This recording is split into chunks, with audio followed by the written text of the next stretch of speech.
Basically ಅದೇ ನಾನು ಹೇಳಿದ್ನಲ್ವ ಸ್ಟಾರ್ಟಿಂಗಲ್ಲಿ, ಬಶೀರಾಗೆ ಮತ್ತು ಹಜರತ್ಗೆ ಶಾದಿ.com .com 10 ವರ್ಷದಿಂದ ಪರಿಚಯ. ಧಾರವಾಡಲ್ಲಿ ಅವಳೊಂದು ಗ್ಯಾಸ್ ಏಜೆನ್ಸಿನ ನಡೆಸ್ತಾಳೆ. ಅವರಿಗೆ ಇಕ್ಬಾಲ್ ಅನ್ನೋರು ಪರಿಚಯ, ಇಕ್ಬಾಲಿಗೆ ಗೂಳಪ್ಪ ಅನ್ನೋನು ಪರಿಚಯ, ಗೂಳಪ್ಪನಿಗೆ ಸಣ್ಣ ಬಸಪ್ಪ ದೊಡ್ಡ ಬಸಪ್ಪ ಪರಿಚಯ. ಹೀಗೆ ಸತ್ತಿದ್ದಾನೆ. ಇಕ್ಬಾಲ್ ಅವನು ಗದಗವನ್ನೇ, ಗದಗ ತಾಲೂಕು ಅವನ್ನೇ, ಇಲ್ಲೇ ಲೋಕಲ್ ಇದ್ದಾನೆ. ಸೊ ಈ ರೀತಿ. ಎಸ್ ಇದರಲ್ಲಿ ನಾವು ವಂಚನೆ ಅನ್ನೋದು ಹೆಂಗೆ ನೋಡಬೇಕು ಅಂತ ಹೇಳಿದರೆ, ಯಾರಿಂದ ವಂಚನೆ ಆಗಿದೆ ಅಂತ ಹೇಳಿ ನೋಡಬೇಕು. ಇದರಲ್ಲಿ ನೋಡಿದರೆ ಹಜರತ್ ಎಲ್ಲರಿಗೂ ವಂಚನೆ ಮಾಡಿದ್ದಾನೆ. ಹಜರತ್ ವಂಚನೆ ಮಾಡಲಿಕ್ಕೆ ಇರೋದ್ರಿಂದನೇ ಅವನೆಲ್ಲರಿಗೂ ನಂಬಿಸಿ ಈ ರೀತಿ ಮಾಡ್ಬೋದು ಅಂತ ಹೇಳಿ, ಎಲ್ಲರಿಗೂ ಯಾವ ರೀತಿ ನಂಬಿಸ್ಬೇಕು ಅಂತ ಹೇಳಿ ಅವ್ನು ಭಾಳ ಇಂಟ್ರೆಸ್ಟಿಂಗಾಗಿ ಯೋಚನೆ ಮಾಡಿ ನಂಬಿಸಿ ಮೋಸ ಮಾಡಿದ್ದಾನೆ. ಅದೇ ನಾನು ನಿಮಗೆ ಹೇಳ್ತಿರೋದು, ಈ ಬಶೀರಾಗೆ ಇಕ್ಬಾಲ್ ಗೊತ್ತು, ಇಕ್ಬಾಲ್ಗೆ ಗೂಳಪ್ಪನಿಗೆ ಗೊತ್ತು.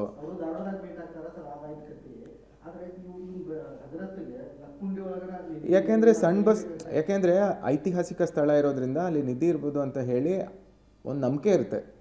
ಸೊ ಏನೋ ಇರ್ಬೋದು ಅಂತ ಹೇಳಿ ಯಾರೋ ನಂಬಿಸಿರುವಾಗ ಇದು ಇರೋ ಬಲೆಗೆ ಬಿದ್ದಿರೋ ರೀತಿಯಾಗಿದೆ. ಹಾಗೆ ನಡೆದಿರೋದು. ಇಲ್ಲ ನೋಡಿ, ಬಶೀರಾಗೆ ಇವನು ನಂಬಿಸಿರ್ತಾನೆ, ಹಜರತ್ ಮೌಲ್ವಿ, ಕಾಶಿಪುರ.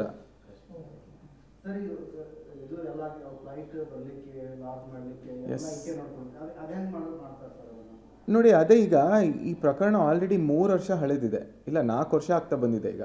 ಓಕೆ, ಸೊ 4 ವರ್ಷ ಹಳೆದಿರೋದ್ರಿಂದ ಇದು ಪ್ರಿಲಿಮಿನರಿ ಇನ್ವೆಸ್ಟಿಗೇಷನ್ ಈ ರೀತಿ ಕಂಡು ಬಂದಿದೆ. ಮತ್ತು ಅವಳು ಫ್ಲೈಟ್ ಬುಕ್ ಮಾಡಿದ್ದು ಮತ್ತು ಹೋಟೆಲ್ ನೋಡ್ಕೊಂಡಿದ್ದು ಅಂತ ಹೇಳಿ ಒಂದು ಭಾಗನ ನಾವು ಇನ್ವೆಸ್ಟಿಗೇಷನ್ ಪರ್ಪಸಲ್ಲಿ ಚೆಕ್ ಮಾಡ್ತಿದ್ದೀವಿ. ಆ ಸಂದರ್ಭದಲ್ಲಿ ಅವಳು ಯಾವ ಮೀಡಿಯಮಿಂದ ಮಾಡಿದ್ದಾಳೆ, ಯಾವ ಥ್ರೂ ಏನು ಏಜೆನ್ಸಿ ಮಾಡಿದ್ದಾಳೆ, ಅದರಲ್ಲಿ ಅವಳೇನು ಹೇಳ್ತಾಳೆ ಅಂತ ಹೇಳಿದರೆ, ಹಜರತ್ ನನಗೆ ನಂಬಿಸಿರೋದು, ಓಕೆ ನಿನಗೆ ಒಳ್ಳೇದಾಗುತ್ತೆ ಹಾಗೆ ಹೀಗೆ ಅಂತ ಹೇಳಿ. ಸೊ ಅವಳು ಆ ನಂಬಿಕೆ ಮೇಲೆ ಮಾಡಿರೋದು. ಎಲ್ಲರೂ ಅವ್ರವ್ರ ನಂಬಿಕೆನ ದುರ್ಬಳಕೆ ಮಾಡಿಕೊಂಡು ಇವನು ಇದು ಮಾಡಿರೋದು.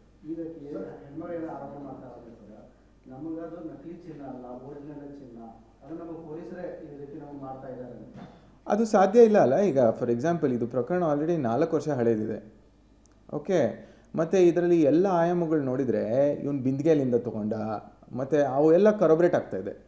ಮತ್ತು ಯಾರು ಅಲ್ಲಿ ಅವನು ಓದಿತಾನೆ ಅಂತ ಹೇಳಿದ್ನಲ್ಲ, ಓದ್ಬಿಟ್ಟು ಇದು ಇನ್ಮೇಲಿಂದ ಮಣ್ಣು ಅಂತ ಹೇಳ್ತಾನೆ ಆ ನಿಧಿಗೆ, ಅದನ್ನು ಕೂಡ ಎಲ್ಲಿ ಮಾರಿದ್ದಾರೆ ಅಂತ ಹೇಳಿ ನಮಗೆ ಗೊತ್ತಾಗಿದೆ. So circumstantial evidence is all proving otherwise. So ಆ ನಿಟ್ಟಲ್ಲಿ ಆ ಲೇಡಿದು ಏನಿದೆ, ಅವಳು ಆ್ಯಕ್ಚುಲಿ 2022 ಒಂದು ಕಂಪ್ಲೇಂಟ್ ಕೂಡ ಕೊಟ್ಟಿದ್ಲು. ಅದರಲ್ಲಿ ನನಗೆ ಮೋಸ ಆಗಿದೆ ಅಂತ ಹೇಳಿ ಕೊಡ್ತಾಳೆ. ಈ ಹಜರತ್ ಮೇಲೆ ಅವಳು ಏನು ದುಡ್ಡು ಖರ್ಚು ಮಾಡಿದ್ದಾಳೆ ಅದನ್ನು ನನಗೆ ಹಿಂತಿರುಗಿಸಿ ಅಂತ ಹೇಳಿ ಕೊಡ್ತಾರೆ. ಬಟ್ ಇನ್ವೆಸ್ಟಿಗೇಷನ್ ಆ ಸಂದರ್ಭದಲ್ಲಿ ಅಷ್ಟು ಡೀಪ್ ಹೋಗದಿರೋ ಕಾರಣಕ್ಕಾಗಿ ಈ ವಿಚಾರ ಆ ಟೈಮಲ್ಲಿ ಗೊತ್ತಾಗಿಲ್ಲ. 2022 ಸೆಪ್ಟೆಂಬರ್.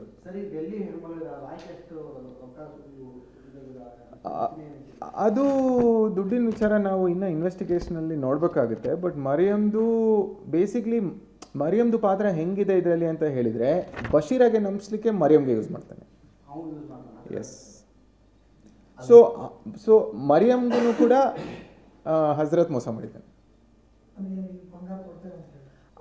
ಬೇರೆ ಈಗ ನೋಡಿ, ಬಿಜ್ಜುಗೆ ಅವನ ಮಗನ ಗುಣ ಮಾಡ್ತೀನಿ ಅಂತ ಹೇಳಿ ಮೋಸ ಮಾಡಿದ್ದಾನೆ.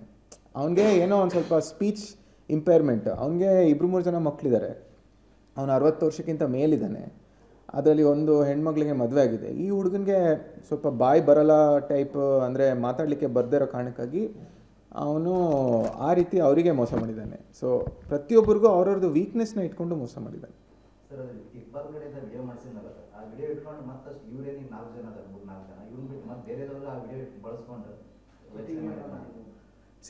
ಈಗ ಬೇಸಿಕ್ಲಿ ಆ ವಿಡಿಯೋ ಜುಬೇರ್ ಕೈಲಿ ಮಾಡಿಸಿರೋದು.